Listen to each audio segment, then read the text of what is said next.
జైన్ వెల్లడించారని ఆంధ్రప్రదేశ్ రాష్ట్ర విపత్తు నిర్వహణ సంస్థ చెప్పుకొస్తున్న పరిస్థితి. సో ఈ క్రమంలో ఒకసారి నేను వీడియో సాయంతో చూపించే ప్రయత్నం చేస్తాను. ఇదిగోండి, ఇక్కడ గమనించవచ్చు మీరు, నార్మల్గా మనకి ఇక్కడ కనిపిస్తుంది. సో విండో సాయంతో చూసినప్పుడు కాస్త గాలులు కూడా మీరు చూడొచ్చు. ఇటు మనకి బంగాళాఖాతం తీరం వెంబడిన ఆ గాలులు ఇటువైపు అది గుంజుకుంటుంది అనుకోవడానికి ఎటువంటి అతిశయోక్తి లేదని చెప్పుకోవచ్చు. సో ఈ డైరెక్షన్ మీరు చూడొచ్చు. దాంతోపాటు ఇదిగో ఇది మోంతా తుఫానికి సంబంధించి ఆ ఇంపాక్ట్ మనకి ఇంకా ఇటు ధన్బాద్ కావచ్చు, రూర్కెలా కావచ్చు, కోల్కతా ఈ ప్రాంతాల మీద కాస్త కనిపిస్తుంది. అలాగే అరేబియా సముద్రంలో ఉన్న పరిస్థితి ఇటు గుజరాత్ మీద ఇంకా ఇంపాక్ట్ మనకి చూపిస్తూనే ఉంది. సో ఈ క్రమంలో నేను జూమల్ సాయంతో ఒకసారి మన ప్రిడిక్షన్ సంబంధించి చూసే ప్రయత్నం చేద్దాం. ఇది మనకి ప్రస్తుతం కొద్దిసేపటి క్రితం మాట్లాడుకున్నట్టుగా కోర్స్ ఇక్కడ ఆల్రెడీ ఒక తుఫాను కంటిన్యూ అవుతుంది అనుకుంటా, వియత్నాంకి సంబంధించి ఏదో కేఏఎల్ ఏదో పేరుతో ఉంది ఇది, రైట్. దాని గురించి తర్వాత మనం మాట్లాడుకుందాం. ఇక్కడ మీరు చూడొచ్చు థాయిలాండ్, అలాగే అండమాన్ నికోబార్. ఇదిగో చూసారా అండమాన్ నికోబార్ని, థాయిలాండ్ ఇందాక మనం మాట్లాడుకున్నాం, ఎక్కడ కనిపించట్లేదు. అంటే దీని ప్రభావం ఆల్రెడీ ఇక్కడ కాస్త మనకి ప్రారంభమైందని చెప్పుకోవాలి అండమాన్ నికోబార్ దీవుల మీద. సో ఈ క్రమంలో ఒకసారి నేను టైం ఆన్ చేస్తాను. లెట్స్ సీ, మీరు చూడొచ్చు అది ఎలా రూపాంతరం చెందబోతోంది, ఎలా వెళ్ళబోతుంది అనే అంశానికి సంబంధించి. సో దాదాపుగా మనకి 2వ తారీఖున కూడా దీని ఇంపాక్ట్ అంతగా ఉండకపోవచ్చు. ఒకసారి మీరే చూడండి, 2వ తారీఖున కూడా దీని ప్రభావం అంతగా ఉండకపోవచ్చు.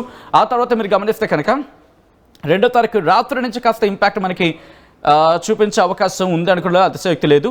అది క్లారిటీ రావాలి. అంటే ఉపరితల ఆవర్తనం దీందా, లేకపోతే ఇటు అరేబియా సముద్ర ప్రభావం ఏమైనా కనిపిస్తుందా, లేకపోతే ఏమైనా ఆవర్తనాలు ఉంటాయనేది. బట్ 3వ తారీఖు నుంచి చూసుకుంటే కనుక ఈ అల్పపీడన ప్రభావం ఇది మరింత బలపడబోతుందా, వాయుగుండంగా మారే అవకాశం ఉందా అనేది ఇంకా క్లారిటీ రావాలి. బహుశా 3వ తారీఖు మనం మాట్లాడుకున్నట్టుగా ఇంకొక 24 గంటలది అల్పపీడనంగా మారే అవకాశం ఉందని చెప్పి భారత వాతావరణ శాఖ అంచనాలు వేస్తున్న నేపథ్యంలో అప్పుడు అల్పపీడనంగా మారిన తర్వాత అక్కడి నుంచి ఇంకొక 24 గంటలు మనకు తెలిసే అవకాశం ఉంటుంది. అది అల్పపీడనంగా మాత్రమే పరిమితమయ్యే అవకాశం ఉంటుందా, లేకపోతే అది మరింత బలపడి వాయుగుండంగా మారే అవకాశం ఉంటుందని చెప్పి. సో ఈ నేపథ్యంలో ప్రస్తుతం భారత వాతావరణ శాఖ అయితే మాత్రం ఇంకొక 24 గంటలకు సంబంధించి ప్రస్తుతం దీని గురించి మాట్లాడుకుంటున్న పరిస్థితి ఉంది. ఇంకొక 24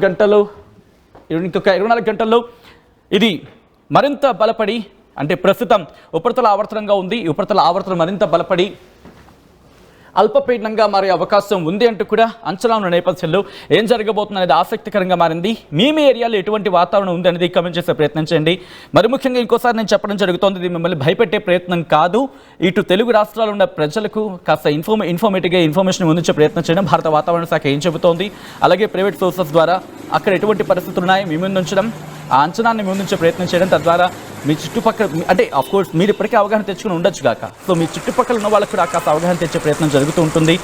ఒకవేళ నష్టం అనే అంశం వస్తే కనుక దాన్ని పూర్తిగా మనం నివారించలేకపోవచ్చు, కానీ దాన్ని తగ్గించే అవకాశం మన చేతిలో ఉంటుంది. కాబట్టి దీనికి సంబంధించి కోర్స్ అధికారులు ఎవరైనా ఉంటే కనుక కాస్త యాక్టివ్ మూడ్లోకి వెళ్ళిపోయి ఇంకా కుదిరితే, ఎందుకంటే గవర్నమెంట్ సోర్సెస్ మీకు ఉంటాయి, ఇంకా స్ట్రాంగ్ రిలేషన్స్ ఉంటాయి, కాబట్టి వాతావరణ శాఖతో ఇంకా ఆఫ్ ద రికార్డులో మాట్లాడుకుని కాస్త జాగ్రత్త చర్యలకు త్వరగా ఉపక్రమిస్తే కనుక ఇంకా ఇంకా ఇంకా మేలు జరిగే అవకాశం ఉంటుంది, అది ఎక్కడైనా ఏ రాష్ట్రమైనా కూడా.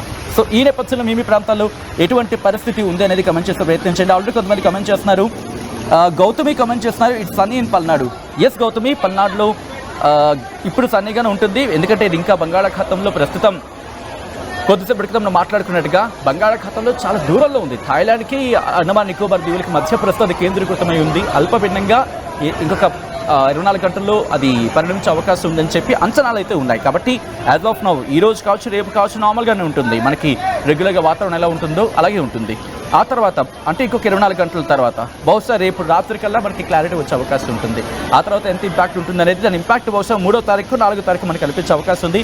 కానీ సమ్వాట్ ఇక్కడ గుడ్ న్యూస్ ఏంటంటే కనుక, ఎందుకంటే మోంతా తుఫాన్తో అల్లాడిపోయిన ఏపీ ప్రజలకు సమ్వాట్ ఎక్కడో దాన్ని ఏమంటారు కాస్త ఉపశమనం కలిగించే వార్త ఏంటంటే, ఇది మన వైపు అటాక్ చేసే అవకాశం చాలా తక్కువ ఉంది అని చర్చ కూడా జరుగుతోంది. ఎందుకంటే అది ఉత్తరం వైపు లేకపోతే ఈశాన్య వైపు వెళ్ళిపోయి అది మ్యాన్మార్ వైపు వెళ్ళిపోవచ్చు అని ఒక చర్చ కూడా ఉంది. కానీ రిమెంబర్, అది వాతావరణం, మరీ ముఖ్యంగా బంగాళాఖాతం, అక్కడ వాతావరణ పరిస్థితులు ఎలా ఉంటాయో మనం చూస్తూనే ఉన్నాం. కాబట్టి పూర్తిగా నమ్మడానికి లేదు, పూర్తిగా మోసపోవడానికి లేదు. కాబట్టి జాగ్రత్తగా ఉండే ప్రయత్నం మాత్రమే చేయండి. ఇది ఇంకోసారి నేను చెప్తున్నాను, అఫ్కోర్స్ చాలామంది అనడం జరుగుతోంది మీరు భయపెట్టే ప్రయత్నం చేస్తున్నారని చెప్పి. కాదు కాదు కాదు, ఎందుకంటే మీరు చూడొచ్చు ఆ రిపోర్ట్ నేను మీ ముందుంచే ప్రయత్నం చేస్తున్నాను, అక్కడున్న వాస్తవ పరిస్థితిని నేను మీ ముందుంచే ప్రయత్నం చేస్తున్నాను.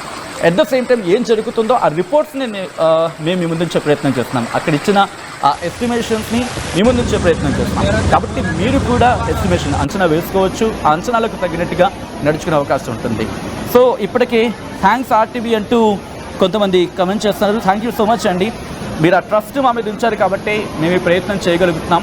సో మా ప్రయత్నంలో ఎక్కడైనా లోపం ఉండొచ్చు, కానీ మా ప్రయత్నం అయితే మాత్రం ఫెయిల్యూర్ కాదని చెప్పి మీరు ఇంకొకసారి ప్రూవ్ చేశారు. ఈరోజు 2 తెలుగు రాష్ట్రాల ప్రజలు వెదర్ రిపోర్ట్ అంటే ఆర్టీవీ చూడాల్సిందే అన్నంతగా మా వైపు మీరు ఆదరణ చూపిస్తున్నారంటే that credit goes to you guys. మీరిచ్చిన ఆదరణ ఇది కూడా ఇంకొకసారి చెప్తున్నాం, మిమ్మల్ని భయపెట్టేందుకు కాదు. అండ్ ఈ వార్తని ఇంకొక నలుగురికి చేరవేసే ప్రయత్నం చేయండి. అఫ్కోర్స్ మీరు అడగచ్చు, సో మార్కెటింగ్ చేసుకున్నాం అని చెప్పి. నో, ఒకవేళ మీరు షేర్ చేయాలనుకునే వీడియోని షేర్ చేయండి. కనీసం కాకపోతే నోటి మాట ద్వారానే చెప్పే ప్రయత్నం చేయండి. ఏమైపోతుంది బాస్, మా అయితే మాటేగా, ఒక 2 నిమిషాల మాట. కనీసం ఒక కుటుంబాన్ని సేవ్ చేయగలిగినా మనం సేవ్ చేసినట్టే. ఆలోచించే ప్రయత్నం చేయండి, ఆచరణలో పెట్టే ప్రయత్నం చేయండి. అండ్ లైట్గా మాత్రం తీసుకోవద్దు వాతావరణం. తేలికపాటి నుంచి మోస్తరు వర్షాలైనా సరే జాగ్రత్తగా ఉందాం. మనల్ని మనం కాపాడుకుందాం, మన ఆస్తులను రక్షించుకుందాం, మన దేశాన్ని ముందుకు నడిపిద్దాం. మీ ఏరియాల్లో ఎటువంటి వాతావరణం పరిస్థితులు, ఎటువంటి వర్షపాతం ఉంది, ఎటువంటి వాతావరణం ఉందనేది కమెంట్ చేసే ప్రయత్నం చేయండి. లివింగ్ విత్ యూ విజువల్స్, ఆ విజువల్స్ చూద్దాం. అండ్ మళ్ళీ రేపు కలుసుకునే ప్రయత్నం చేద్దాం. ఒకసారి ఎటువంటి వాతావరణ పరిస్థితులు ఉన్నాయనేది కమెంట్ చేసే ప్రయత్నం చేయండి.